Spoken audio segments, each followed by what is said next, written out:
Hello, everyone.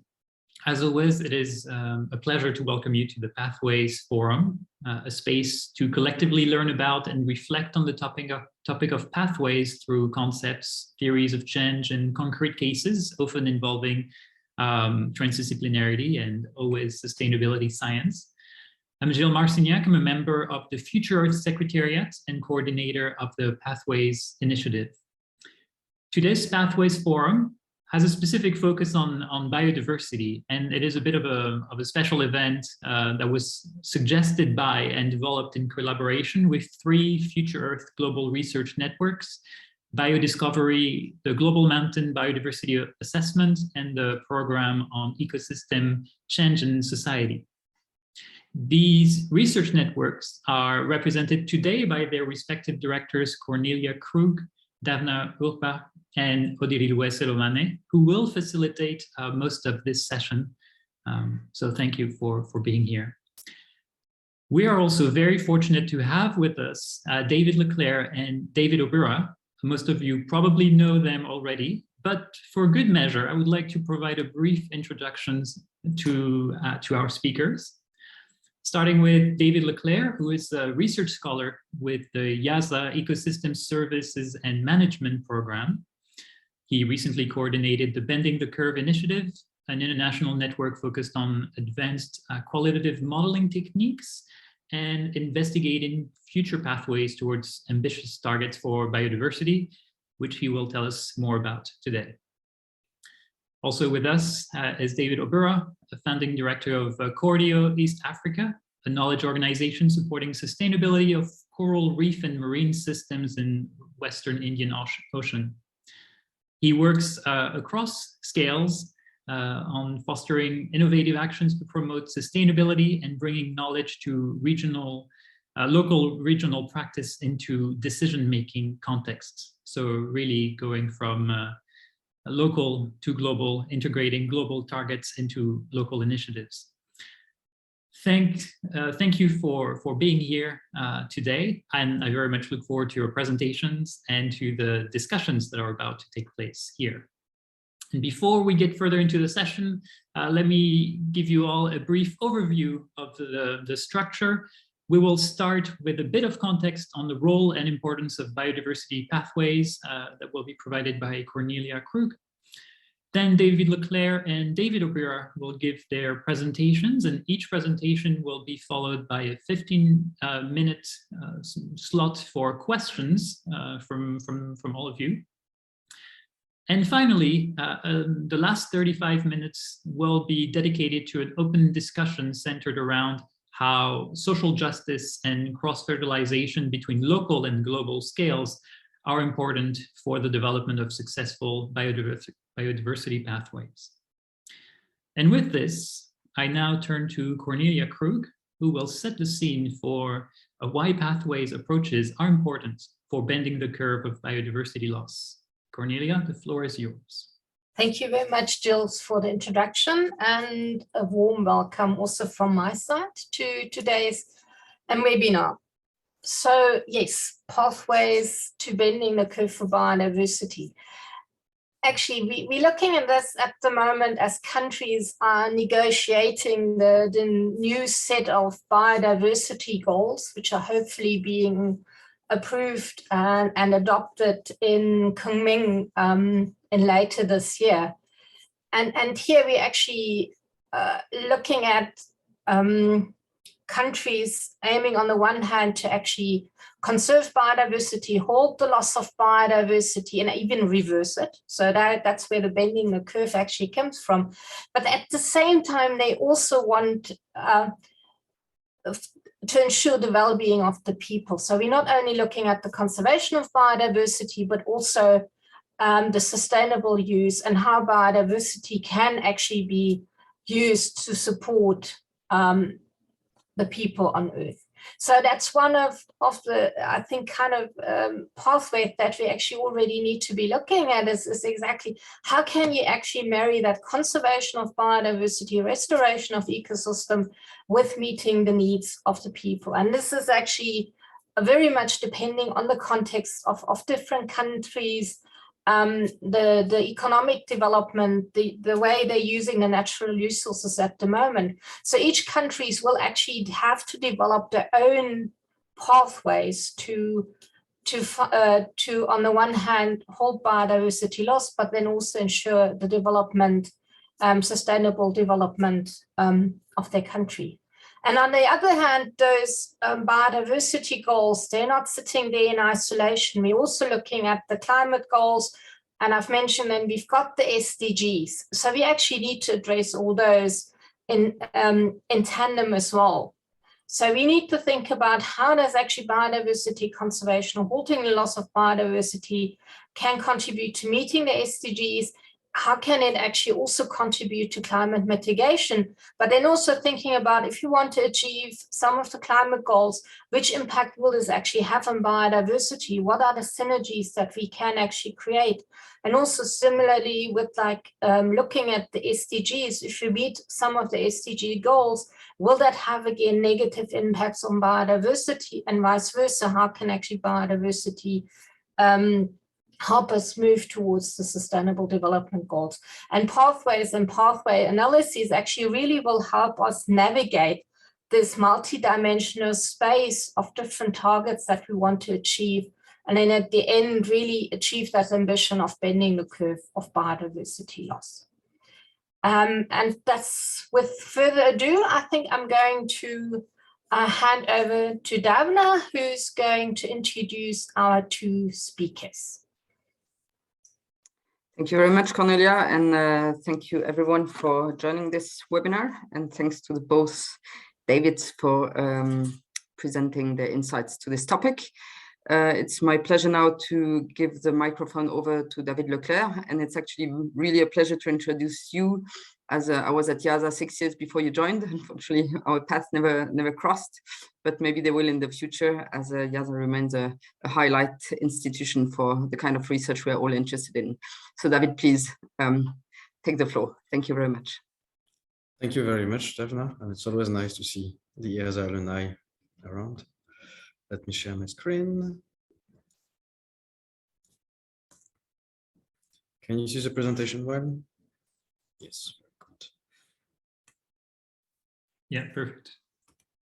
So I don't need to remind everyone that indeed we are on a recent trajectory for biodiversity trends at global scale that are not consistent with what would be the vision developed by the head of states at the Convention of Biological Diversity by 2050, which would be more or less going away from a decline in biodiversity trends to an increase in biodiversity trends at global scale, so bending the curve.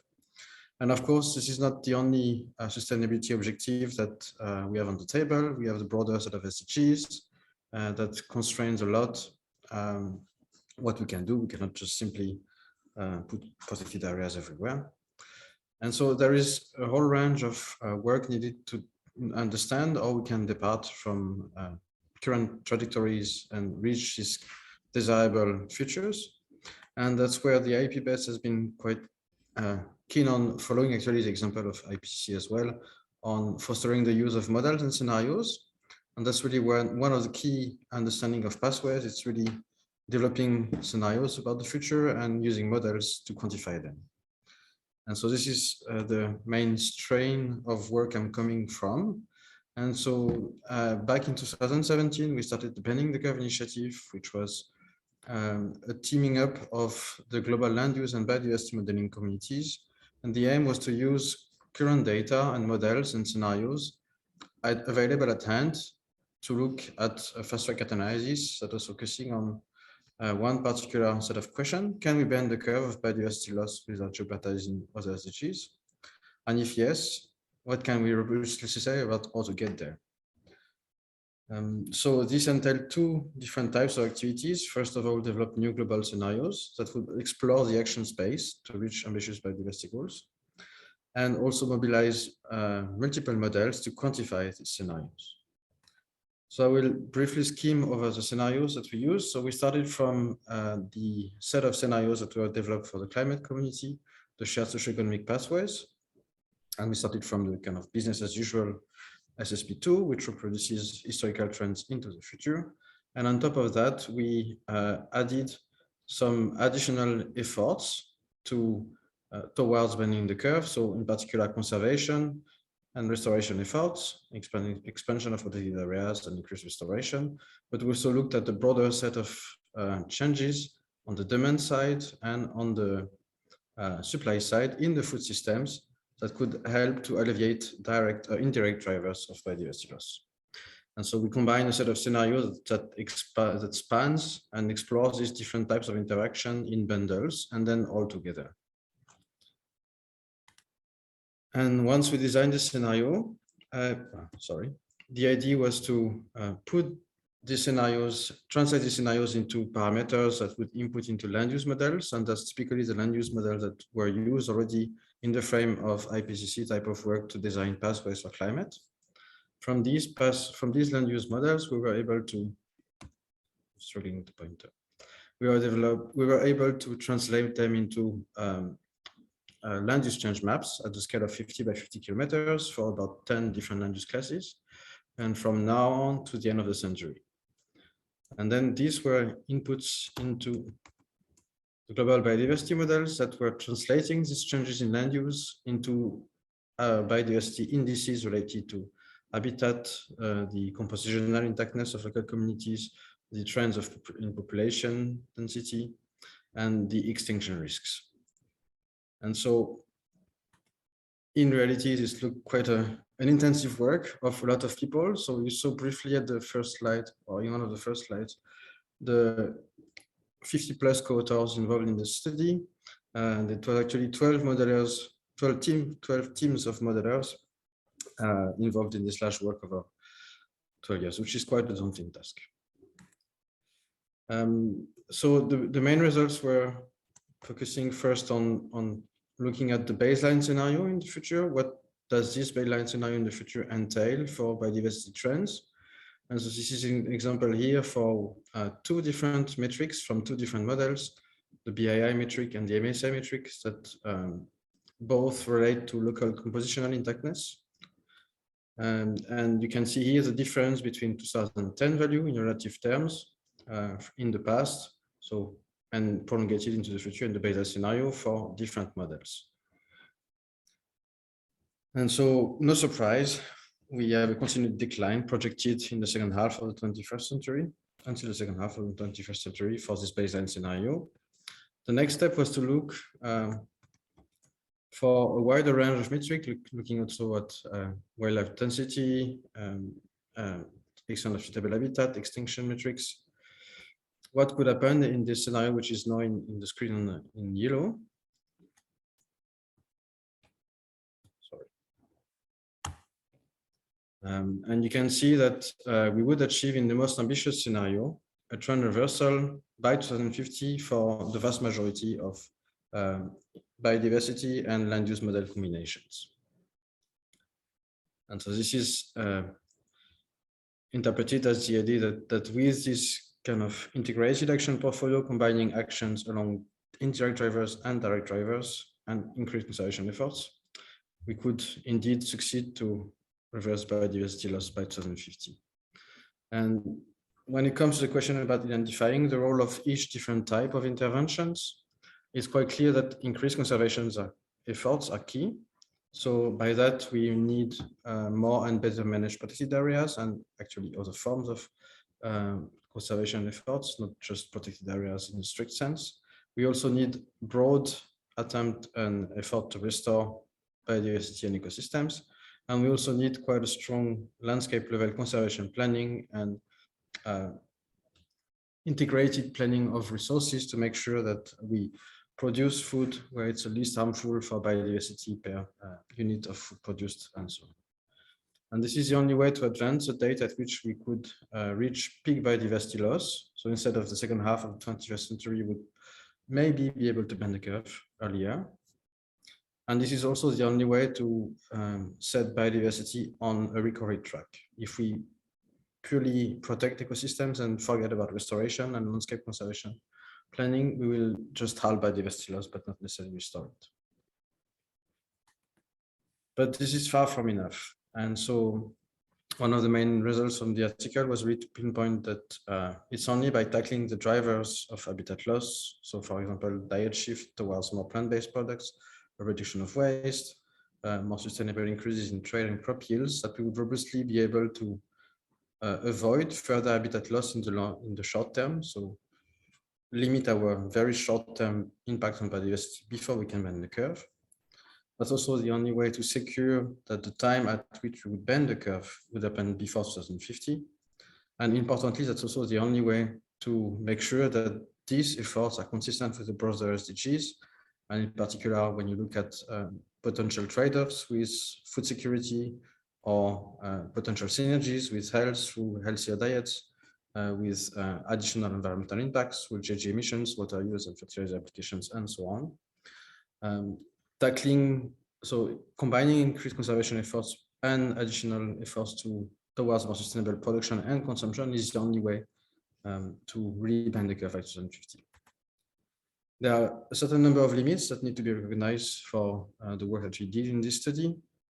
And so there are large uncertainties at stake. I'm not going to spend too much time on this, but you can ask questions later if you want.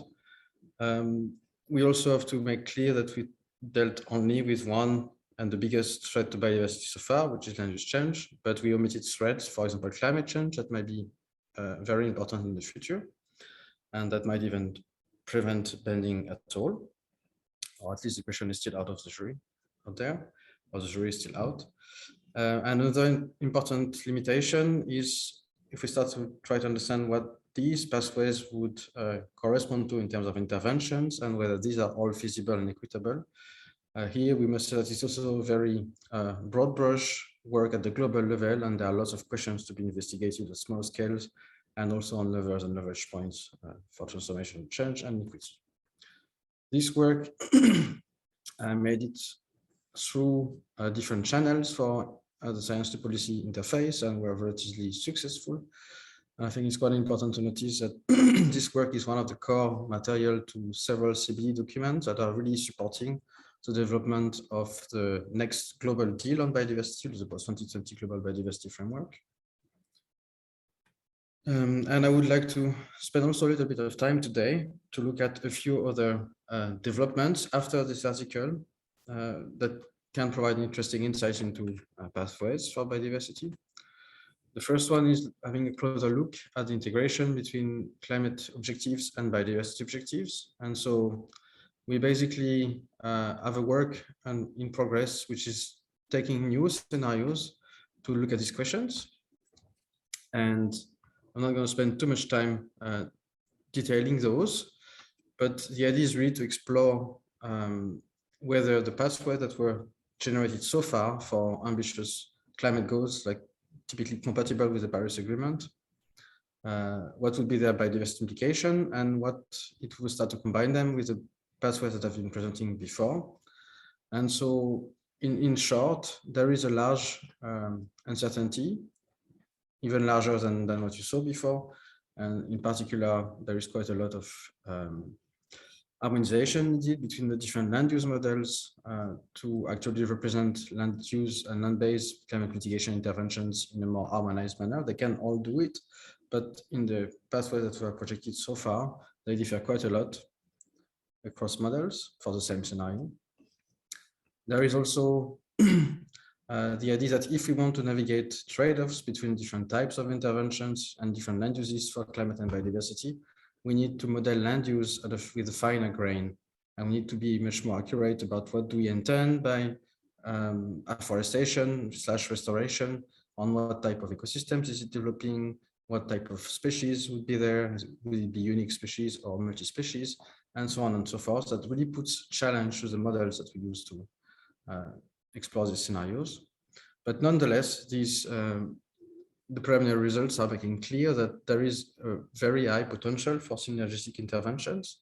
And I will mention 3 of them. It's quite clear that a more stringent protection of carbon and biodiversity-rich ecosystems, which often goes together, is a very easy win-win proposition for biodiversity and climate intervention. There is also some attention to be paid at aligning the carbon removal options associated to restoration and afforestation. So it could easily be that developing afforestation of savanna type of ecosystems would generate quite some trade-offs. But on the other hand, there is a great potential to develop restoration and afforestation where it's actually making sense of both biodiversity and climate. And last but not least, going back again to the question of transformational change, it's quite important to combine these type of interventions with demand side and supply side actions, as we have detailed before, so diet shifts, risk reduction, and so on. If we want to be able to make space for nature and also potentially for some forms of land use that are detrimental for biodiversity, but could allow us to really go one step further in terms of climate change mitigation if it was really needed.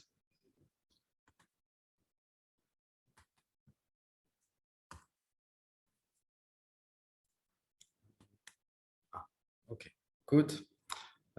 So the last example I was going to take you through today is first look at whether this type of global modeling is yielding by itself a fair distribution of efforts at the national scale towards biodiversity goals.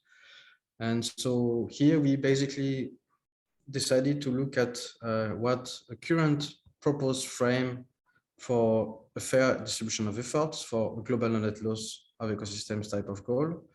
That would basically work with the two axes, level of development today as measured by the Human Development Index, HDI, and the nowadays remaining current share of natural ecosystems. And so with the idea that if you are really on the bottom right part of the graph, so high development and low remaining share of natural ecosystems, you would probably, your fair contribution would be a net gain of natural ecosystems. On the other hand, if you are really not developed at all, and you might be still having a lot of natural ecosystems at hand, it might not necessarily be very fair to impose on you some net gain target, and you might be allowed to go through a managed net loss. And so this frame that has been proposed by some other authors, we basically try to look at all our projections from the Bending the Curve paper were looking through that pair of lenses. And so here I again plot the total change as compared to 2010 in percentages of the natural ecosystem area. And you can see again from the baseline a decrease to the integrated action portfolio, an increase in natural ecosystem at the global scale.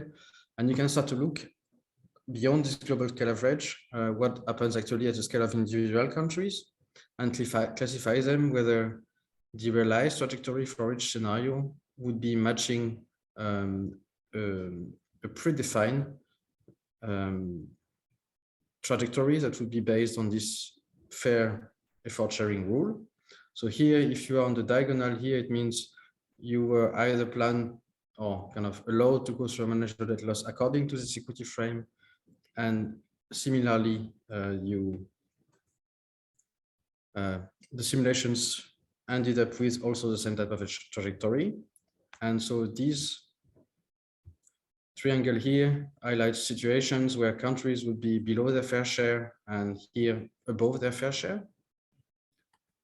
And we can start to look at the different scenarios, for example, here. And what you can see is that as you move along scenarios that are also able to bend the curve in terms of the extent of the natural ecosystems, you also end up with a larger share of countries that are in the fair share or above fair share type of contribution. But you also see some scenarios that some countries that are still below their fair share. And so with the idea that this analysis would be a first step to diagnose pathways that could be more fair. So of course, we'll have to make this more indigenous to the models, and we'll have to also take various alternative considerations for equity and fair share distributions. But this is the type of work we're starting now, in particular within the frame of the TradeUp project. Thank you very much for listening to me. I will just end up with a link to open positions that we have in our different groups at IIASA. So the Integrated Biosphere Future Group, where I'm working currently, is in particular looking for applied economists and land use modelers. And there is also a strong collaboration with the Biodiversity, Ecology and Conservation Group, which is also looking for researchers on spatial conservation, prioritization, and ecological modeling. So feel free to look at these offers. Thank you very much. Thank you very much, David, for this very interesting talk with especially an outlook towards what you are working on now based on this seminal paper you published some time ago. And I open now the floor to questions. And you are welcome to raise your hands if you have questions to ask about the presentation that David just gave, or put them in the chat. And I will try to keep up with those questions. Maybe the easiest is to stop sharing screen such that I can see better who is interested in asking a question. So if you have questions, please raise your hands. And I can't see everyone at once on my screen, so I'll be trying to keep up, and otherwise just speak up and I'll try to moderate the discussion. And as of now, there's no question in the chat, and not as far as I can see. With a hand risen, yes, there's David Obura who has a question. So please go ahead, David. Okay, thanks, David. Great to hear the paper presented. I think it's such a wonderful analysis. I have a simple question first, and I'm not sure if I understood this right. In the baseline scenario, you do have a bending the curve so that biodiversity loss stabilizes and halts. What causes that? What's that due to? So we are really talking about somewhere around 2070, 2080. So we first of all have to acknowledge that projections at that time horizons are not necessarily the most accurate. There is a broader uncertainty the further in time we go. And the main type of effects that you would see at this time horizon is that we would start to reach or to be beyond the peak in terms of global population, and also beyond the peak of population in most regions. So that you would really lower the pressure to convert new land uses. And at the same time, you would also accumulate technological progress over time with assumption that this would lead to more productive uses of land. So you end up with overall a declining pressure on land conversion and ecosystems. Thank you, David, for your answer. I'm taking one question in written and then hand over the microphone to Cornelia. So we have Daniel Ospina asking whether you are aware of efforts to allocate fair shares towards nature positive, not for countries, but for corporate actors. I'm aware of a few initiatives that are working in this direction. So I think there is the science-based target networks that is providing some efforts into this direction. I'm not following very closely the output, but I think they are in the process of defining what could be working targets and frameworks for doing that for biodiversity. They did it for, I think, climate already some time ago. And I'm also aware of some researcher networks that are providing inputs into that. For example, Thomas Katzner at Senckenberg Institute in Germany is working into that. Thank you. Daniel, did you have others in mind that you wanted to bring up, or was it a question with no a priori answer for you? Yeah, sorry. I guess I wanted to hear what David knew about it, and particularly interested in the application of these sharing principles that are to consider the allocation fair or not. They seem to be more straightforward when it comes to countries, but much more complicated when it comes to companies. So just to hear if David has any thoughts on that, but I appreciate mentioning the science-based targets network.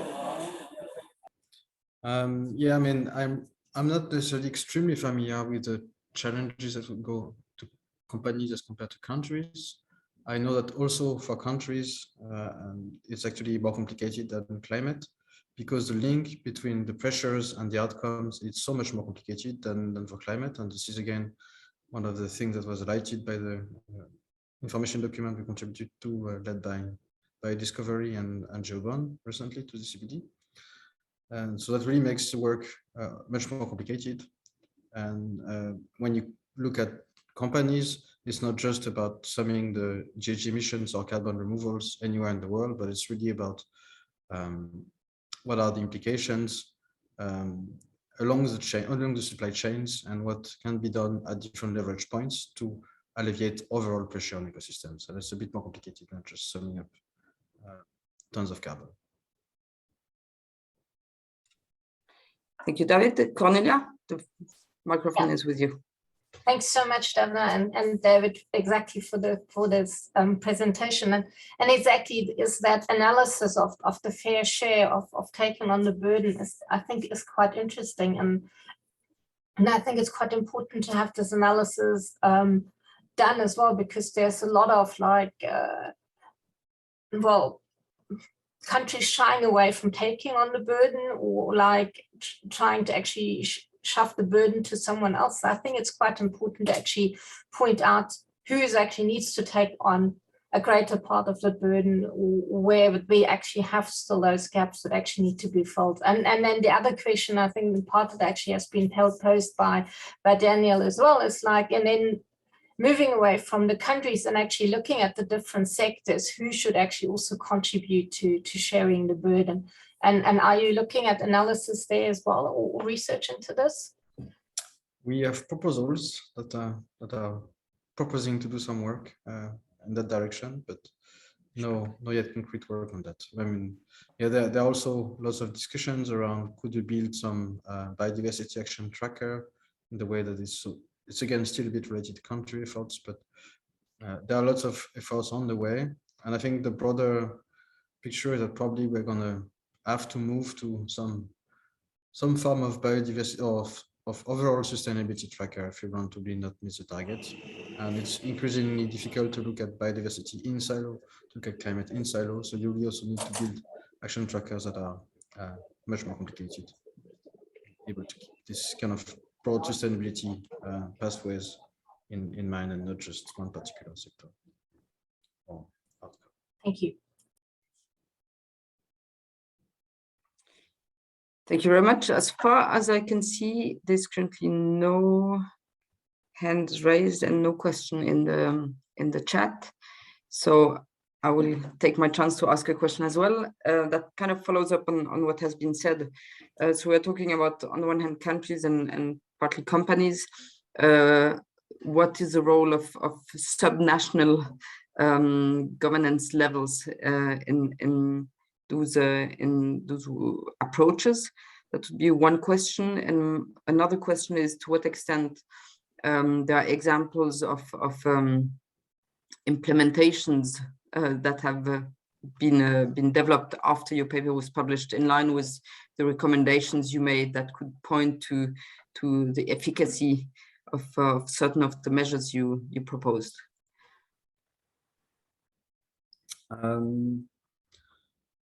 So I think I will take the last part first, and maybe I will ask you to remind me from the first part of the question after.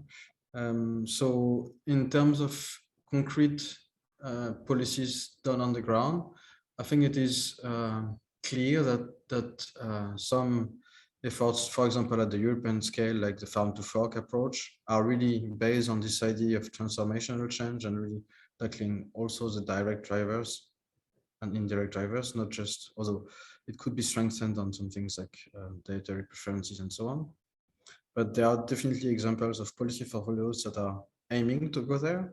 I think it's a little bit early to really pinpoint successful stories over certain that already have some kind of experience accumulated over several decades, or at least one decade, because this is simply a little bit too new to go there. But it's quite clear that the notion that we can't get away with biodiversity without transformation and change has made it very clearly to the draft of the next global biodiversity framework. So there is good hope that we're going to get there. And the first part of the question was? I was asking about the importance of national level governance entities for moving forward. So I think this is something that is a little bit less easy to tackle with the research methods I'm working on. We are going in that direction, but clearly global economic models do not always represent very accurately all the governance drivers. But when you look at at deforestation, for example, it's very clear that you need quite some, that some governance schemes have very important implications for the possibility to reduce and halt and even reverse deforestation. And so there are a number of governance leverage points that are quite important along supply chains, along land use regulation, for example, that are quite clear from the literature. And we're trying to get there with our models, but it's taking a little bit of time. That's require closer integration between social sciences and economic and biophysical and environmental sciences. Thank you very much. One last question before handing over the microphone to David Obura. Odi, please.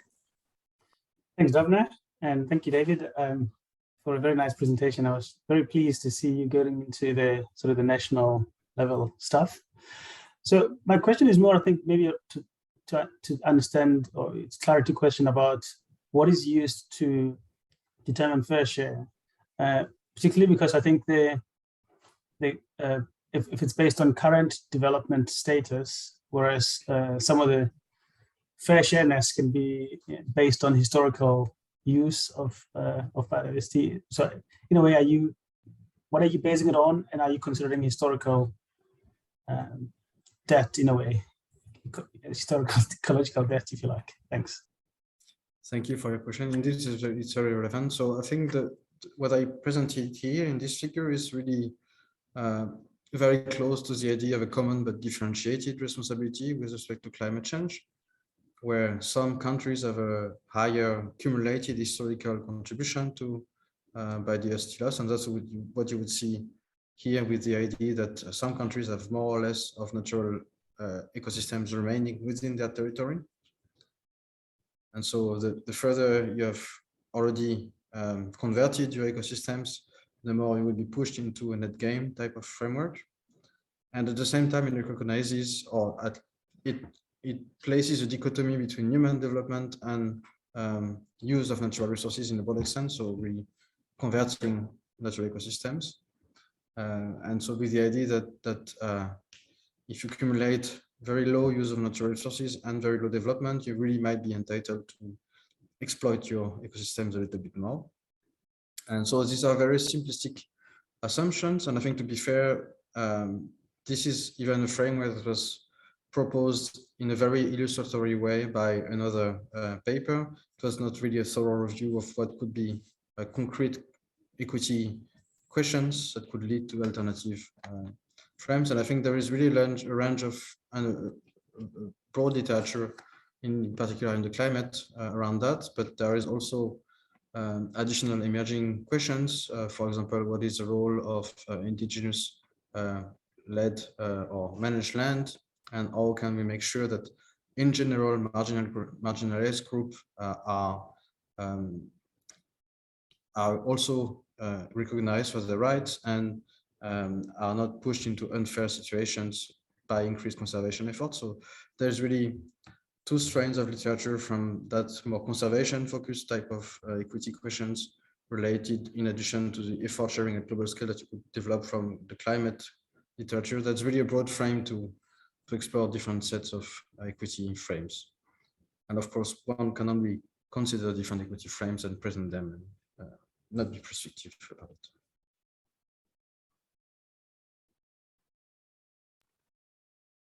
Thank you. If there's no further question, and I currently can't see any other, I propose that we move on to our next speaker, David Obura. And as David speaks, please obviously listen to him. But if you have already questions that you want to put down in written, you're welcome to do so. And again, I'll pick them up at the end of David's talk. So David, the floor is yours.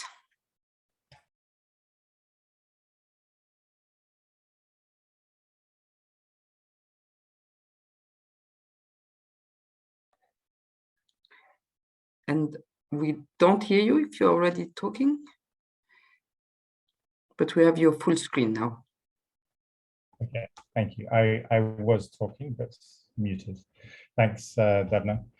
So I'm going to present from two studies. It's great to have had David's presentation on the Convention on Biological Diversity framework that we're approaching, and Cornelia's earlier introduction on it too, because what we're talking about is very current with the discussion about the biodiversity goals and targets that the world didn't have sufficient agreement on, actually, as of yesterday. So we're being pushed to another week of negotiations in June before the actual Conference of Parties. So these are important questions. And I've titled this Shared Pathways to sort of reflect the forum that we're talking in, and dealing with sustainability and conservation is really two sides of the same coin. The other angle that I'll be really focusing on is the local. And the question just came up about subnational governments, and hopefully some of what I say will relate to that. I'll talk about two studies. One is a shared Earth and Ocean approach to integrated targets. This was specifically targeted at the current discussions on the Global Biodiversity Framework. We wrote it as a group of African scientists and conservation practitioners in the Africa CSO Biodiversity Alliance. And we're raising the question about how to achieve global conservation targets in ways that are supportive of local livelihoods and rights. And this is an area I think perhaps we might discuss later on, but the language that is used is really important. And in the scientific community, and also in the, in the framework discussions now, we talk about countries being allowed to use more biodiversity or entitled to. They are already entitled to, because that biodiversity is within their sovereign territories, right? So it's whether we can balance the system to convince certain countries to use a bit less than they would otherwise have, and also other countries to put more efforts into the restoration and bending the curve, as David has just presented. And then the second part I'll talk about, so sustainable development goal narratives, ways to build up local narratives of sustainability. And this is from our background, or my background in coral reefs and small scale fisheries, particularly looking at locally managed marine areas and new and alternative conservation measures to protected areas, because in many places there may be very limited opportunities for increased area under protection, under government regimes. So the current global context on the right there, I won't go into this in much detail, but of course we've had 2 extra years of time to think about it, which is good from the science perspective, to be honest, because a lot of really good science has come out. The number of papers since 2019 on this topic has been huge. The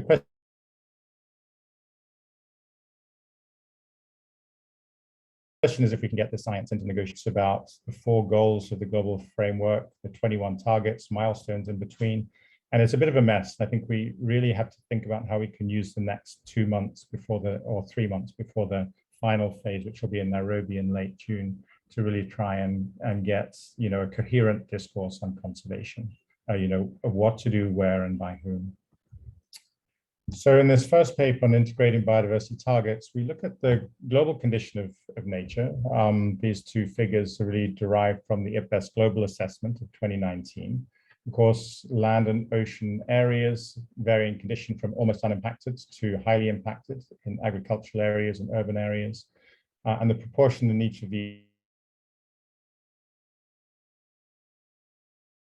is shown here at middle space, those shared spaces in this figure. And I'll go into that in the next slides a little bit more. What has happened with conservation, and I'm always dyslexic about HE targets, and I always get HE targets 11 and 12 mixed up. Hence the mix up there at the top. But the focus of protected areas and biodiversity conservation actions has been in the most intact and high biodiversity locations. Of course, that's very logical from a conservation framework, is to focus on the areas most important for species and ecosystem conservation. And these tend to be grouped at the left hand of the x-axis over there, and the x-axis shows a proportion of a country's territory under these different intact, altered, or sort of agricultural and urban spaces, and focusing on land, just for simplicity here. Now, in the Global Biodiversity Framework, the target 3 ups the ante, increases the ambition for protected areas from 17% on land to 30%, and from 10% in the sea to 30%. And you could illustrate this, a way to achieve this sort of business as usual, using the same approaches as the past, which is focusing on the high biodiversity areas, would be to add that additional 13% of protection to the 17% that we already have towards the left, right? And this is really an expression of the 30 by 30 approach. But there are big questions about effectiveness of management in protected areas. There are big questions about equity and application of protected areas to indigenous people and local communities. And then there's a high dependence on nature across all of these spaces. So what happens to people across the 40 to 80th percentile in that x-axis and their dependence on nature, which is increasingly degraded and not the primary focus of conservation attention. And yet these people, of course, need nature to be as intact as possible there. So our framework really sort of takes that by the horns. We focus on this area-based target, and we illustrate how the current protection has been in this 17% of land to the left. And our shared approach is really based on 4 key pillars or principles. First is that it focuses at the local scale, so not at the national. It focuses down to the local scale, whether that's local government or community or whatever makes sense in a particular area.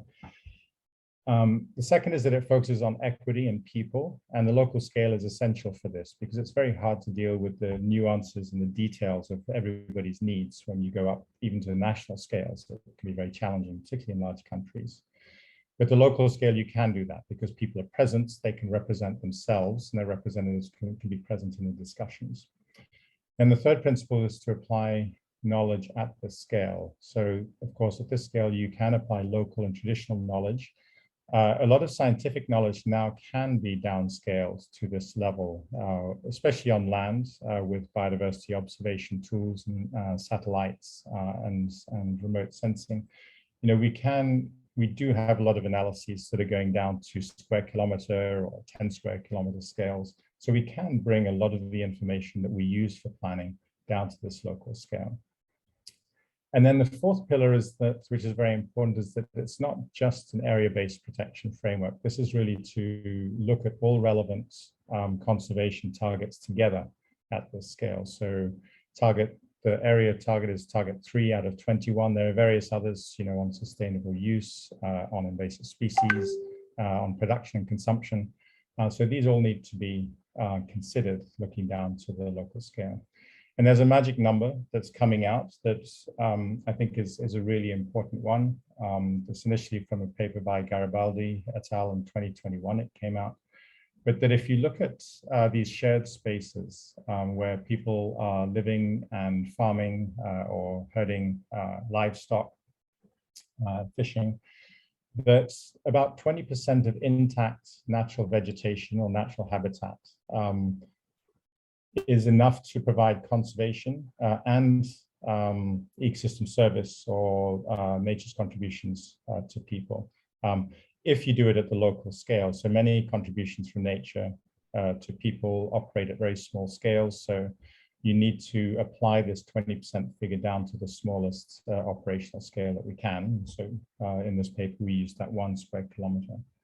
And the idea there is that you use this approach to share, to basically project that additional effort in conservation, not in the best areas for biodiversity necessarily, but also considering people's needs and biodiversity conservation across these impacted land and seascapes. So apply that 20% magic number across those shared spaces in the light green. When you come to the highly altered areas in intensive agriculture in cities, you might use a smaller percentage, perhaps 5%. But effectively what we've done here is that the amount of sort of intact nature, as opposed to protection per se in this figure, adds up to that 30% global target.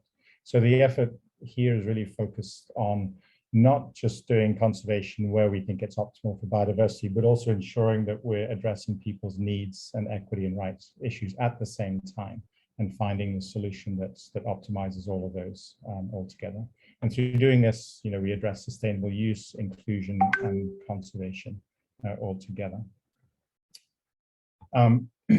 And so then thinking about all of the other targets, this figure is really based on that area-based protection one. We have the best science under this target because that's where the focus of the conservation community and biodiversity funding has been. Could have been in other areas, but this is where the focus has been for many different reasons.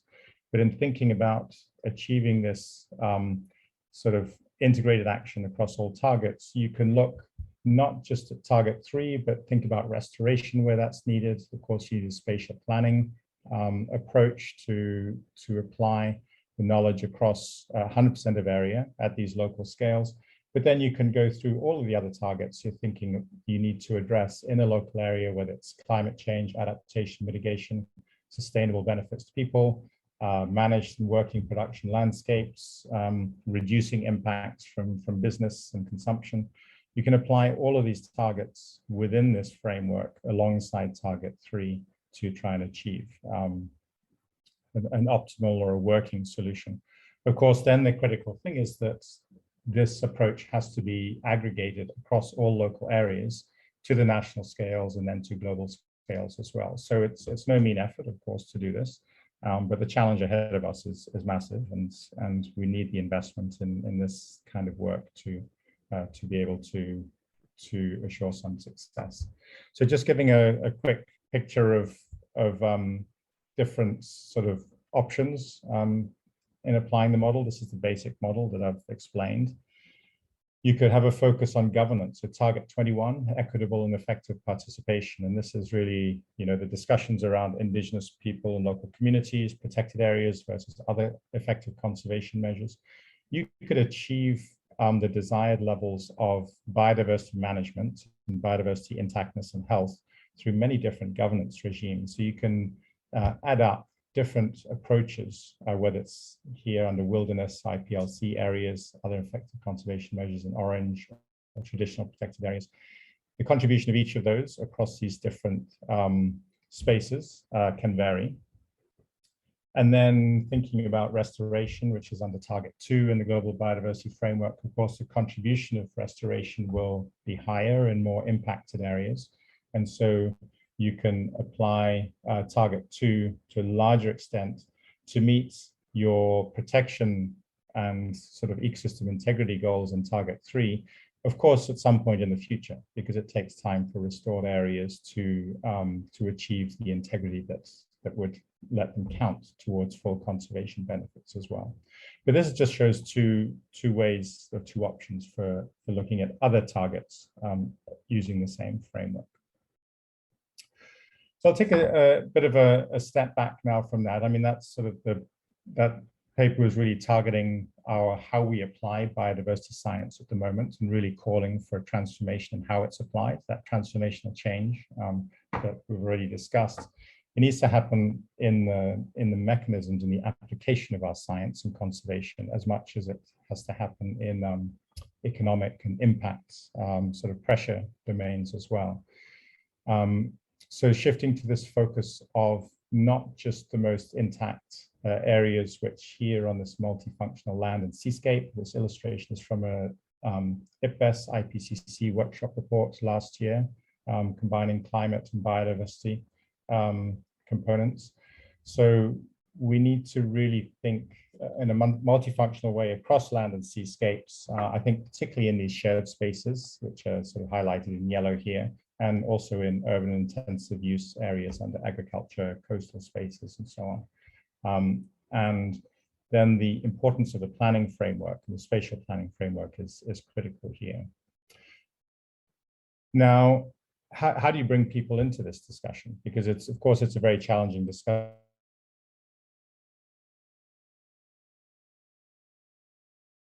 Many of us spend biodiversity conservation, optimization, and doing these analyses within our communities, let alone across many different sectors and different types of people.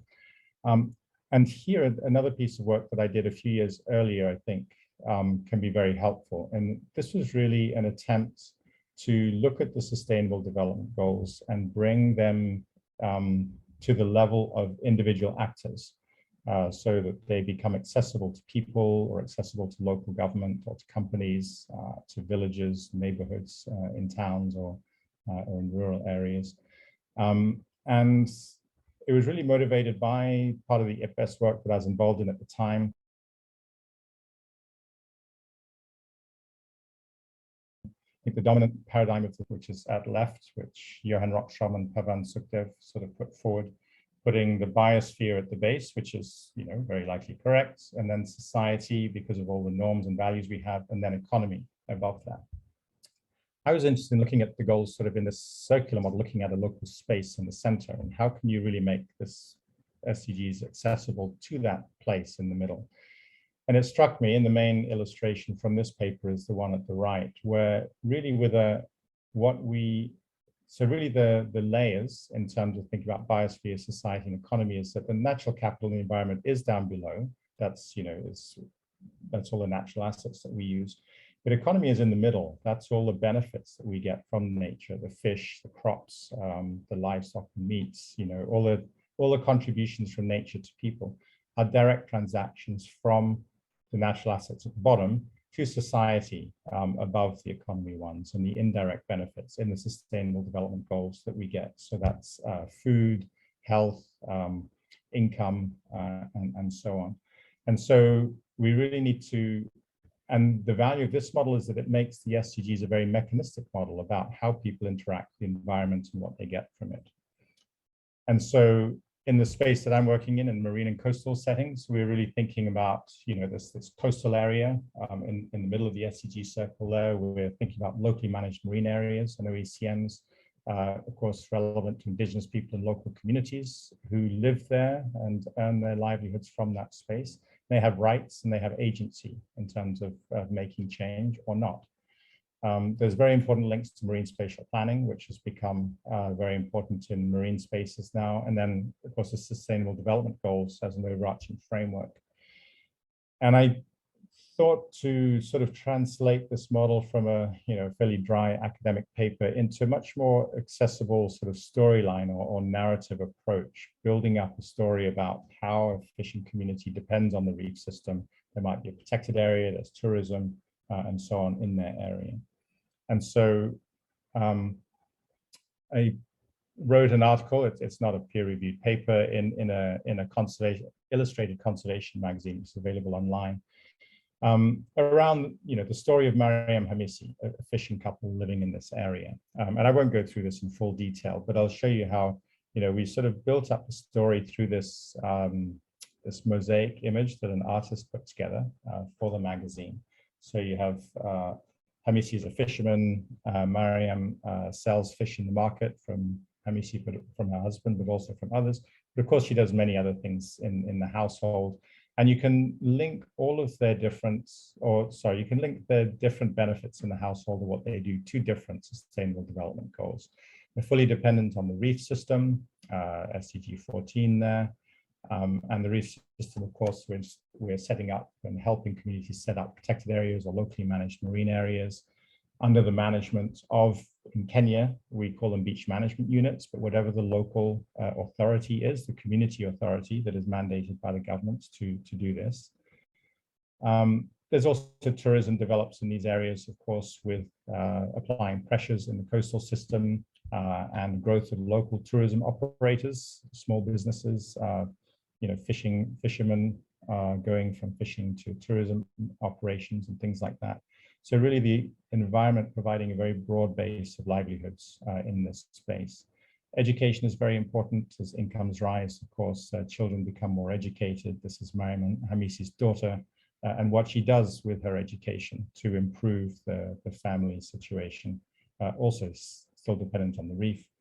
There's climate, energy footprints of the area, of course, and the tourists that come to this area and the actions that the business community do to limit their climate footprint. There's a local government and what it does in the context of the national governance. And then there's the equity and the sharing of benefits across all stakeholders in this area. And in doing this, you can really build up a comprehensive sort of sustainable development narrative, which is linked to the various, all 17 of the goals, and helps identify how this area is dependent on the health of the nature that they have.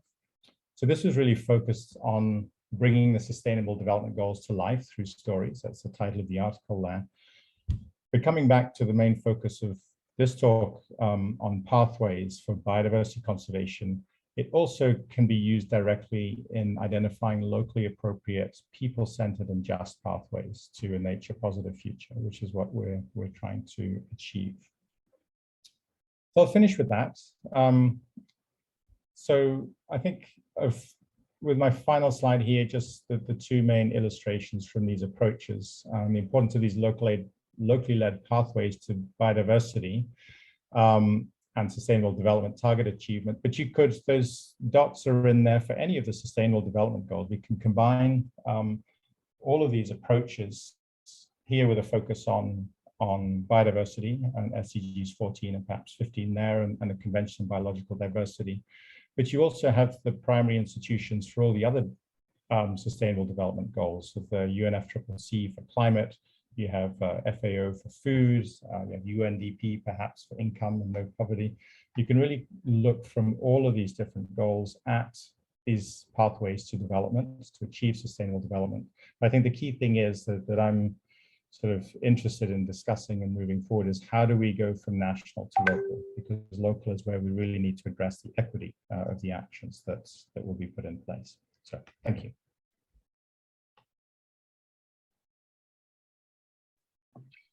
Thank you very much, David, for this fascinating talk. And I was particularly pleased to see the second part with this illustration, which I think is a very powerful way to bring information and realizations, acknowledgements to beyond the academic environment. So I found that very interesting. Again, here I open the floor for questions to David. And I'm looking at whether there's any hand up already. There's no question in the chat for the time being, but please feel free to drop them there and to raise your hand or take the microphone if you have questions to David right now. I don't see any for the moment, so I will get started then. And my question was in relation to the first part of your talk, where you've put a lot of emphasis on this area-based approach, which doesn't seem to be always applied in other frameworks, where the site-based approach seems to be more the focus. Do you have anything to say about this slight conflict of definitions or visions between site-based and area-based? Yeah, so if I understand your question right, I suppose my response on that is that, yeah, so this area-based approach incorporates those various sites that would be important for conservation, right? But also sites that are important for food production or recreation or, urban development and so on. And that the spatial planning framework really needs to be put in place that really addresses all of those in an integrated way. I think it's fantastic that the target 1 in the global biodiversity framework is precisely about that. It really acknowledges the need for spatial planning. A lot of commentators on it talk about sort of targets 1, 2, and 3 being the ecosystem ones, and linking them together. They are, of course, because they are spatially oriented together, but target 1 is really the package for the whole framework. Our arguments in that paper is you can't really apply all of the complexity of the 21 targets together if you don't have an effective spatial planning framework in target 1, and that is really thinking explicitly about uses and alteration and things like that as well, not just about conservation areas. Okay, thank you very much. I'll keep my follow-up question for myself right now, as we have a question in the chat from Margaret Obura. Sorry if I misformulate this name. How is it for you to get such discussions from global targets with local and national governments? Any lessons to share?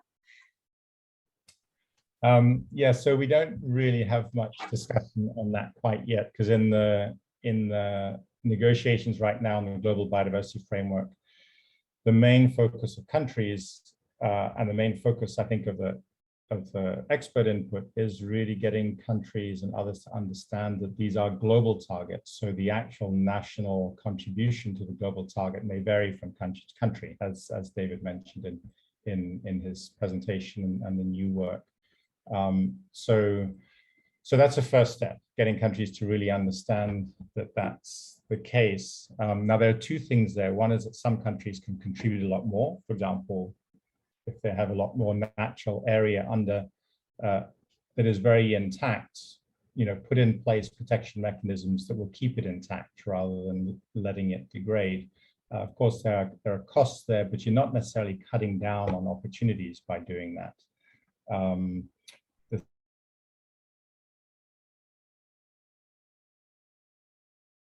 The second thing is there are many countries that feel they're quite degraded, so they will do less. But the thing is that it's a global framework, so you have to be able to balance one country's actions with others. And it's not just a matter of countries saying, okay, I'll go for 21%, or I'll go for 11% because that's politically feasible in my country. I think that's a little bit the mentality that's there right now. And we have to get this understanding that we need these global analyses to help identify what a fair national target would be. It's not just a matter of cherry picking based on national context. And then going down within the national context then, so I'm quite interested in emphasizing the fact that, so within a country, you will already have, whether it's whatever the local government framework is, whether it's like in Kenya, you'll have some that have huge protected areas in them already, and a lot of the income for that local government does come from tourism and various uses of those protection areas.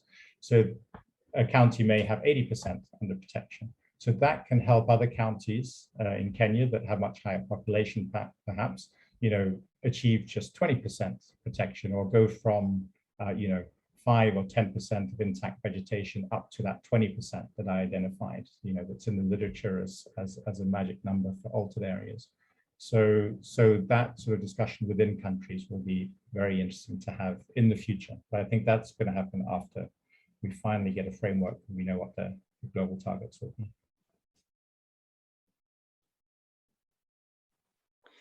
Thank you. Odi, you had your hand up. So before I take the next question in written, please go ahead with your question. I did, but I think it was very similar to the question that was asked, but maybe something to add. So my question was whether there's any conversation about this local level stuff in the global framework, and I think the answer is no. And I wonder what the, in a way, if that's, I guess if that's conversation is not happening there, it should be happening in the countries. Are there any good examples of that happening where, because in a way, once it goes subnational, then you also need subnational level boundaries of how much is that uniform across the different administrative units, or is it, okay, how do you apply it subnationally in a way, I guess, if there are any good examples of that? Thanks. Yeah, so that is the great, or the next step or challenge that will have to be addressed. So I think that there are some examples. I haven't looked into it myself, but there are examples of very good local level planning. There are many places that really are under, the agency of indigenous peoples and communities that are able to maintain their culture, maintain uses in a way that's sustainable with the nature around them. So I think we'll have to look at places, where this has been shown to work, and I think there will be some subnational jurisdictions in some countries that have actually done it in a governance context to do this sort of consultation that's needed and really addressing people's rights and hard targets about conservation or about the amount of food that needs to be produced to feed, the population and things like that. So it certainly won't be easy, I don't think, but I think it provides the opportunity to really address the complexities of planning for conservation in a way that the approach that we have now doesn't yet, because it's still a bit too much sort of flagship driven at the high level. I think this the questions and your answer probably addressed the question we had in written. which was how effective is this approach at the local scale? And I think you've pointed to that, but if there's anything you would like to add in addition to what you just said to answer this question, please go ahead. Yeah, I suppose I'll say then, yeah, so I was thinking about that question in the chat as well. So this specific approach is sort of a call to action from a group of, from the group of authors that we have. It's not something that we have had the ability to trial and test in the way that it has been expressed in a specific area. So I think, I think many working at local scales will know of good examples where you could say, well, actually, this particular example is a good example of how this sort of outcome has been achieved, that, maybe there would be ways to build up the practicality of a model like this, or pathways to implementation, so that would enable more locations to be able to do it. The last thing I'd say on that is that, to really resource action at a local level like this, of course, needs a lot of funding and capacity and training. I mean, we already need, it's the funding gap for conservation is in the order of $700 million. At least that's what's in the global biodiversity framework. Many would say more than that. So, effective ways to use that increase of funding to really drive benefits and success in biodiversity and in people benefiting from nature. I think we'll need good tools to do that. And hopefully this is one way to drive benefits to local levels. Thank you very much. As far as I can see, there's no additional questions, so I'm going to place my last one. Oh no, David has one. David, please go ahead. I had to raise my hand. I'm actually a very newbie question. I'm really coming from a world where quantitative tools is what is used to translate scenarios into outcomes and really derive conclusions out of it. And I was wondering, in the case of much more local scale work, how do you quantify things, or do you deal with lack of quantification so often, and to what extent are narratives and storylines more effective ways of reaching consensus and moving people along a pathway rather than quantitative tools? Yeah, thanks, David. So in a way, I asked the same question. I don't really have an answer to that. I think, so from my side, because I've been working in coral reefs, we've applied, our coral reef monitoring data sets at a regional level to the red listed ecosystems, as a way to look at ecosystem area and integrity. So now we're looking at more fine-grained ways to use that same information or those approaches to try and look a bit more quantitatively at these local approaches. The extent we can do this in a scenarios framework, I don't know yet. But I think in many ways, I work a lot with rural communities, with fishing communities, and then with African governments, local government, and then some national government contexts. And to be honest, that fall in biodiversity curve is just going so fast. We need whatever we can to try and slow it down. And I'm to be honest, I'm not convinced that quantitative approaches are the things that really convince people, whereas this sort of narratives and connecting with their values and perceptions and so on to make a decision. And then we really need quantitative ways to really understand how much impact we're having and how much more do we need to do and things like that. So I mean, your question is a very live one in my mind. I'm much more on the qualitative side as opposed to being on the quantitative side. So maybe there's some interesting work that can be done in comparing those in coming years. Thanks a lot. And we are getting, as far as I know, but Gilles hasn't yet given me any sign, but we are getting to the end of this first part. Maybe one last thought coming from my side, and just being back from a conferences in South Africa, where the topic of transboundary areas has been quite largely discussed, and coming from the mountain context is obviously a very feature of mountains to reach across boundaries. And I was wondering what what your thoughts are about tackling transboundary issues as the local understandings or shared understandings are sometimes hampered by either cultural or political discourse that prevent shared understandings.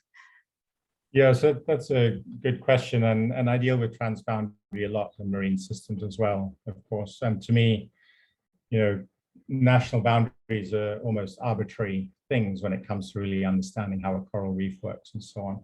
But actually, I've found that, so at the local scale, especially once you come up to that boundary between two countries, of course, that boundary loses its meaning in terms of the functioning of the system. Of course, it has a huge impact on whether people can discuss issues together and plan together and things like that, as you said. But even at the local level, transboundary becomes important where you have these shared systems. So being able to deal with that is essential. And I think that's the other value of the spatial planning sort of frame, is realizing that you have to plan at all scales and you have to nest one level within the next. And of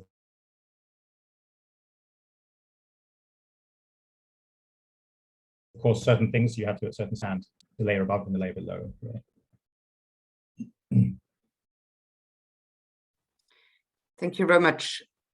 So before I hand over the microphone to Odi, who will be chairing the next part of the discussion, I would like everyone to virtually clap hands for the two presentations by David Leclere and David Obura. Thank you very much for your presentations.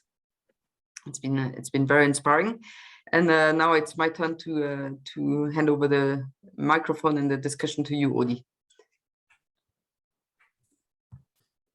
Thanks, Davna, and thanks to both of you, David, for very inspiring presentations and discussions that followed afterwards. So we thought it'd be interesting maybe to take the discussion outside of the individual conversations themselves and maybe talk more about this. I think you both alluded in your presentation to sort of a cascade to global focus to national focus, and then David took it down further from national to local focus. And so in doing that, I think moving from global to national, and I think global to local, and the other way from local to global, yeah, in a way representing biodiversity. You could say you're representing biodiversity as at a global level is a common good. So you have a common global framework, and then you go to a national good with a national common framework, and you go to local. So maybe the question is, how can, on one hand, models help us to do that, or should they be asked to do this to keep going further down? And on the other hand, how can we represent these different values that, for example, David talked about, that are can be quite different at the local, even in neighboring communities can have different views. So how do we? Should we be aggregating up? How do we aggregate up? And how do we aggregate down on the other side? Does that more or less make sense, this question of... And of course, while you take time to think, I can also say, if people have other questions that are maybe more across the two presentations, you're also welcome to come through, put them in the chat, raise your hand, and let's discuss. I don't know if I'll have a go at that first, and then David might. So yeah, so that's a good question, going from the local to global and back. So I'm not a modeler, so I can't really say anything about the feasibility of doing that. One thing that I saw that I was attracted to the Sustainable Development Goals was that it is, for having that translation across scales, you do need to have at least some common principles, right? You need to have some agreement, at least to work together. What are the concepts that we're dealing with? And because all countries around the world have basically agreed to the Sustainable Development Goals, at the United Nations in 2015, I think all but 2 or 3 sort of ratified them. it's sort of a common language that we've been given to deal with and to talk about multiple aspects of sustainability. Of course, they're not perfect, and different group of people in the room might have come up with 16, and another group might have come up with 19 or 12. That's not really what's so important. It's just that they are really agreed, and that they're pretty comprehensive. So if you look at those as a common language, you can then get the granularity. So different countries or different local communities or places might express the goals in a different way. What they would say for goal 13 on climate might be a bit different, but at least we then have a common mold that enables us to combine and aggregate the various thoughts of people from different contexts together and align. So I think that's what the Sustainable Development Goals bring, and they're not perfect for a lot of analytical processes, but I think for communications they're very useful, and they can help with addressing the question that you just raised. Thanks, David. Yes, I can give some complementary thoughts. Of course, for me, it's a bit more difficult coming from the broad scales. I mean, we do have applications that are done at the national scale, and which also often usually tune in our modeling tools quite a bit, because often not all tools are relevant at all scales. And then it really depends what type of research work is being done and how it interacts with local institutions. And it's typically the case, for example, with the European Union, where we would have strong link to institutions, where we would really be able to use our modeling tools to generate numbers that are kind of underpinning concrete policy proposals. This is typically the case with the European Commission. When it goes down to really subnational scales, I think it is definitely a different type of scientific work, much more transdisciplinary. And I think here we really have to build the right partnerships. I think we can't keep ignoring the small scale in the larger scale work and the way around. And I think it has always been progressing, but will always be too slow progress as compared to the task that is ahead of us. But I think it's really important to build the right handshakes between people that are working with different methods at different scales, so to really cross-fertilize across scales.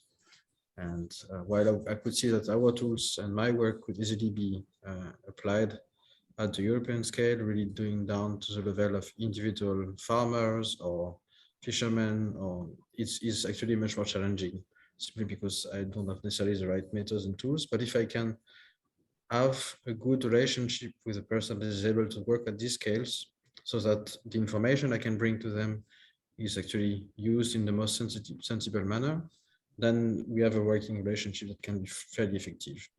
And I think this is one of the things that is really quite clear, that whether we take it from the global biodiversity framework, where on the implementation side, we really have a lot to decipher about what are national targets that could be compatible with global goals, so that they all together sum up to the global goals, or whether we take it, let's say, from the work that was done by IPBES on the model and scenarios, and really incentivizing to use models and scenarios at the regional scale to help people navigate towards pathways that are sustainable. They all point to kind of a clear need to work these scales out. And I think we really have to build the communities, and I think it's challenging. I mean, even in terms of let's say representativeness of different communities in the production of science itself. There are lots of debates around, for example, global exercises on pathways and priority for restoration and so on, which have been criticized for not involving enough researchers from the most concerned countries in terms of interventions and outcomes. And so it's really challenging to build these networks, but I think it's what is ahead of us, and I hope we can go through it, in particular at these types of forums. Thanks to both of you. Daphne. Yeah, thanks. I found this discussion quite fascinating, and maybe add some experience we have now here in in Switzerland with some partners in Italy and France as well, where what we're facing is indeed that there's some kind of a bottom-up and top-down pressure on typically regional managers who need to fulfill sustainability requirements, because so the requirements are formulated at the local scale within the local reality, but needs to align with national and global standards. And this turns out to be a major challenge for the people we're talking to. And so I fully agree that a conversation and first of all, a realization that there are those different scales at which to which people need to talk to exist, and then trying to work out where the challenge are and the opportunities are is important. Another point is, I think, the temporality of things, in that on the ground decisions have to be made, at least in the context I'm working in mountains in Switzerland. Decisions have to sometimes to be made quite rapidly. The implementation plans are over months or maybe a year or two, and that kind of doesn't necessarily align with the temporalities of other agendas, whether at even more local scale or at a national to global scale. And I think there's a tension there that needs to be part of the discussion, not only in terms of the scale itself or the spatial scale, but also in terms of the temporal scale. And then that kind of translates into monitoring requirements and data requirements that are sometimes not aligned in a way that makes it at all feasible to produce the data needed to inform all the spatial and temporal scales. So I think there's definitely a lot of interesting work and discussions to be done and have there. Thanks, Davina, to also bring the temporal scale, because I think we know that it's very different in balancing this sort of often very long-term narratives about thinking far ahead into the future and local decisions that's operating in a different time frame. So I think that is also a different scale mismatch that we also could think about. Shehu, sorry. Yeah, thank you for the conversation. Yes, I think I'm not moving from local to global level. I'm thinking that another issue is the different capacity of researchers at different, maybe global south or global north. So I think one area that we also need to be able to have is to increase the capacity to do research at local or national level, because countries are at different levels of skill in being able to handle issues of biodiversity. And then government may have signed the SDG to implement, but commitment and setting the pathway towards ensuring that all of the targets are realized are not happening at the same scale. And sometimes it brings the issue of, I'm just looking at my experience from this part of the world, trying to see if do we have the data to really represent what the biodiversity is across different teams. You'll find out that that is still something we are struggling with. Data are poor, we are data poor. And then if we are still struggling at that stage, then it will mean if you are going to do a global study, there should be the need to begin to see how this kind of discussion pans to a closer working relationship on ground, and then maybe build the level of capacity and skill needed to be able to generate the needed data. I was trying to put a proposal together and trying to see, okay, how much of the fisheries of Nigeria can we talk about, and then even be able to construct a data. You will see that you need people in maybe mathematics, in computer science, and the rest of them in order to be able to build the model that you need to do at local level. And how does this interact with other models that exist in order to build something at the global level?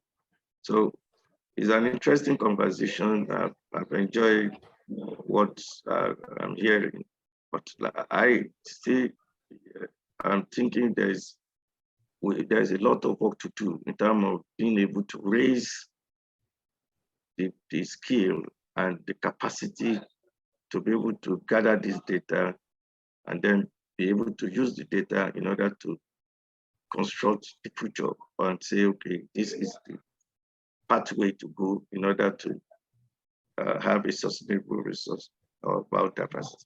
Thank you. And thanks, Sheldon. Thanks. Yeah, so I don't know if T. Davids wants to respond to this, but I think illustration that David made of the story in the absence of data, there's other ways to communicate the situation on the ground, but I'll leave it to maybe David to elaborate on that. Yeah, I might pick up on that. So a couple of observations there. I mean, I agree fully. We certainly need a lot more capacity building in many parts of the world, and certainly to have the capacities presence across, local spaces. But another thing that happens when you do have a focus on local areas is that the importance of local knowledge, or the contributions of local knowledge and of stakeholders on the ground in data collection, for example. If you're going to in a rural area have a policy of increasing the cover of natural vegetation from 15% to 20%, then at very small scales you can really involve community members or citizen scientists in monitoring and evaluating what's happening. So which is good, and then also provides you with a lot of local places where studies can be done. A lot of there is a bit of a ivory tower thing about university studies and theses and things like that, is that you have to do them out in the best places and then in remoter and wilder places. But if there's real strong policies around supporting nature in local jurisdictions, then that also can help really drive the questions drives question setting, so that students in local universities can actually do projects that contribute information. And of course, we need good frameworks to help support that, of course, in terms of the science and funding as well. So I think that's also one of the values of it. It does take we talked about transformational change a little bit at the beginning. If we go through the transformations and mindsets to really implement the global biodiversity framework or the sustainable development goals, then I think the support and the commitment to support those sorts of processes, and then the other thing I was going to say was that the commitment to achieving the sustainable development goals. So it varies a lot from country to country and from goal to goal as well, but the implications of each goal or the I guess the expression of each goal is much more apparent the more you come down to the local scale, in education and health, as well as biodiversity as well. And that sort of local approach can really help the accountability for delivery on the different goals within subnational frameworks as well. Because people can see, even without data, people have a sense of whether things are enough or not enough, or improving or getting worse. And even that basic knowledge, if you have a supported governance context to make decisions, even that's enough to make more of the right decisions rather than more of the wrong decisions. Yeah. Thanks, David. And I think that there have been some interesting developments in using other ways to communicate when information is not there, because we know that data shortages are common in a lot of places, but people have developed some really interesting tools to become very innovative in communicating change in a particular place without maybe our traditional data as we think about it. Gilles, I don't know how much time we still have, but if there are other questions still in the room,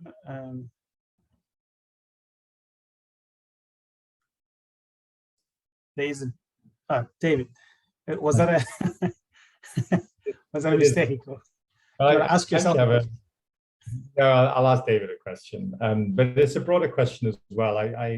If we hadn't had as many questions for his initial presentation, I would have mentioned it then to have more time to think about it for now. But I think the concept, so this is communication as well. The concept of bending the curve, I think, it's just a fantastic one, and we can see that by the way that the term has been taken up in so many ways. And the graphic that you have, David, on bending the curve, I think it was on your slide number 12 or something like that, is just fantastic because it shows it's scientifically accurate and robust. It shows the levels that might be expected or that science projects from, you know, historical data into future options and scenarios. But then what happens with the broader communication, and so now I've been thinking about and reacting to, there's a version of it that has been taken up in the sort of global goal and nature positive discussions, where, you know, your curve really shows well how nature was very good in the past. It goes down and then it might go up a little bit to better than what it is today, but not as good as it was, you know, in prehistoric times and things like that. But the figure that is being used in public discourse does the other thing. It sort of tilts that whole bowl so that you show a little bit of decline historically and then getting to way better than it was before. I don't know if you know what I'm talking about. If you have a comment on how does that, on the communications aspect of that, how our science gets taken up and used in good ways, in many ways, to motivate for change, but, you know, distortions can really affect things in ways we don't expect. Do you have any thoughts on that, or others in the room too? Yes, it's a very good point. So I'm not familiar with the alternative version you refer to, but I had a lot of discussions with a lot of, so the Bending the Curve paper was released the same day as the Living Planet Report 2020 from WWF. And they, of course, had a heavy communication around it. And we had lots of discussions about how to best feature the quantitative results in a graph, which is part of what led to this graph you mentioned that was in my slides, and that is indeed fairly effective in communicating what it needs to communicate and kind of staying at the, or kind of really sitting on what could be said as confident results or robust results from scientific methods. But there was lots of debates around, well, could we check whether we really don't have a curve that actually is bending before 2030 because it could match with our positions, or could we, what do we know about what is the end point by 2050, how much better than today can we reach? And here, this is where science is just simply not able to answer in a very accurate manner. And I think the graph was good in veiculating as good as we can what we can robustly say and not going much further. And I think this is simply the struggle of communicating knowledge in general, and especially in contexts where it's supposed to be very rapidly feeding into pipelines that leads to decision making. And so, of course, every stake has an interest in shaping the curve a bit differently. I think this is, as compared to what was mentioned before, maybe an area where we were not so data poor. We had some data, but we were not able to answer everything. And I think every context is different in terms of what is the evidence, whether it comes from local knowledge or from, let's say, global modeling, able to say, and how can you go from that step to informing properly decision making. And yeah, it was an interesting experience for that particular type of considerations.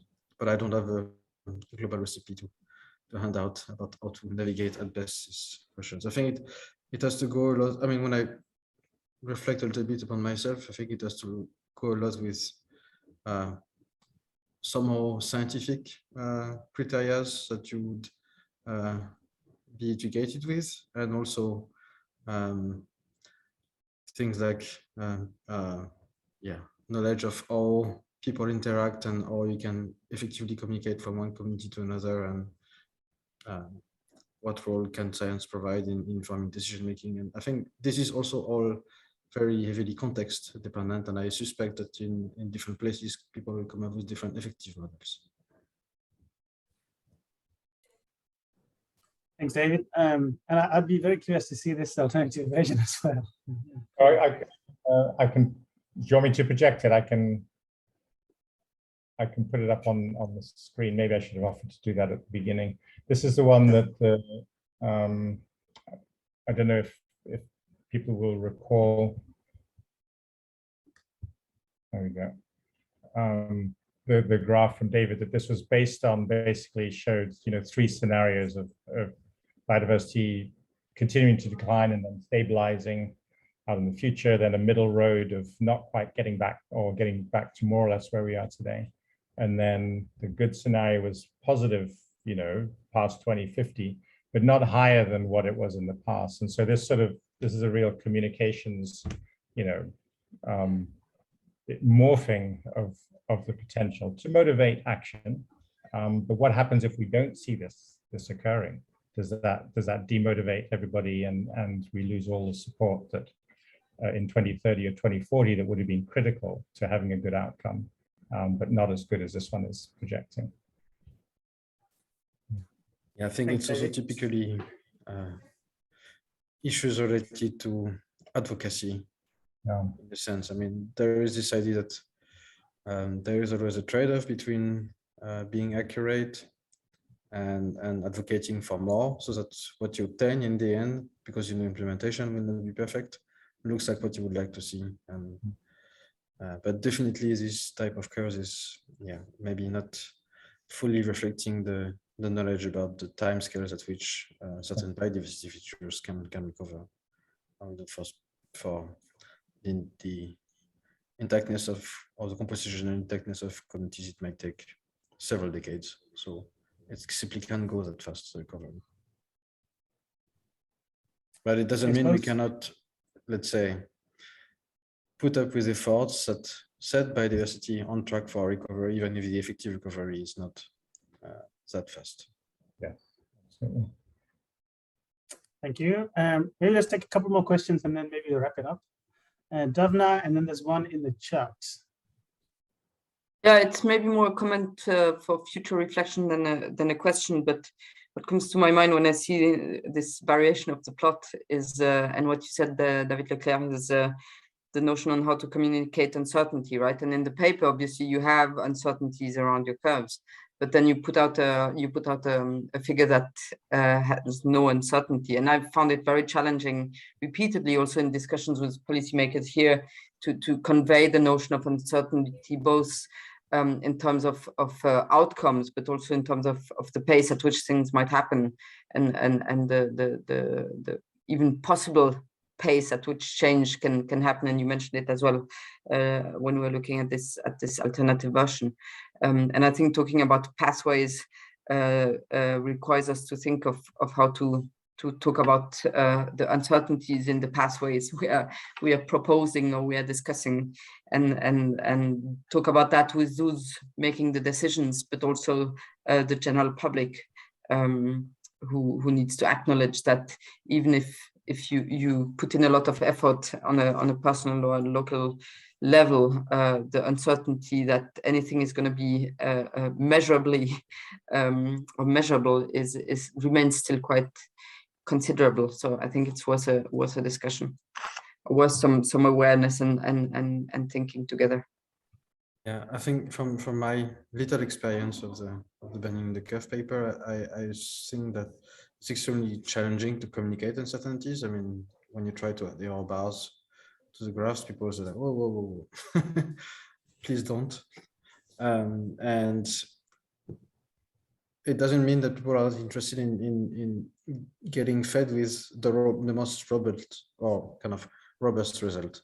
They probably want you to do your best at providing some input which is reasonable based on where your source of credibility comes from. So if you are a scientist, then you should provide something that is robust as compared to scientific evidence. And that's, I mean, I think that's a successful recipe for for collaboration at the science to policy interface. But indeed, communication around uncertainties was a problem. And there is a very interesting question, for example, around climate change. So the curves that you saw are curves where we only look at the effect of land use change on biodiversity. And the effect of climate change in the future might be so big that we might never bend at all.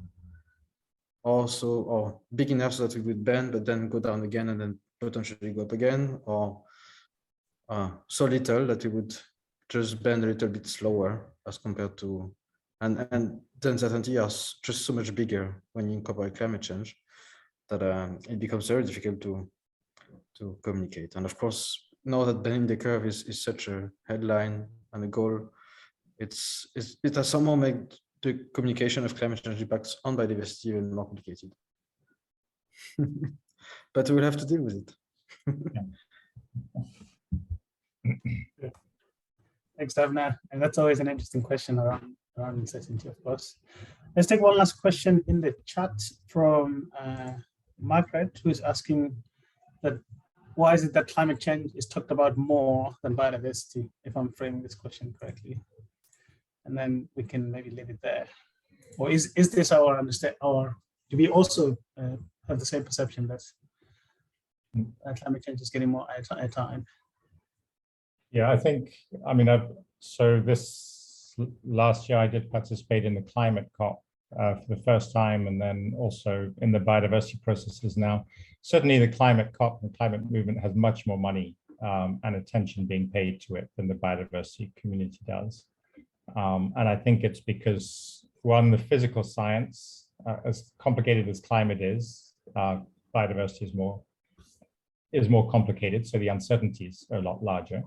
And then I think because climate does affect so many different areas much more directly, perhaps, agriculture and health, disaster risk, things like that. So, and, there has been a process of over, 30 or 40 years, whatever it is, with the IPCC and then the UNFCCC of dealing with climate on an annual basis, whereas biodiversity we deal with every 2 years with the COP, and it has much less funding in the framework. So yeah, climate is more front and center in people's minds perhaps because it's more apparent in some ways, and certainly now,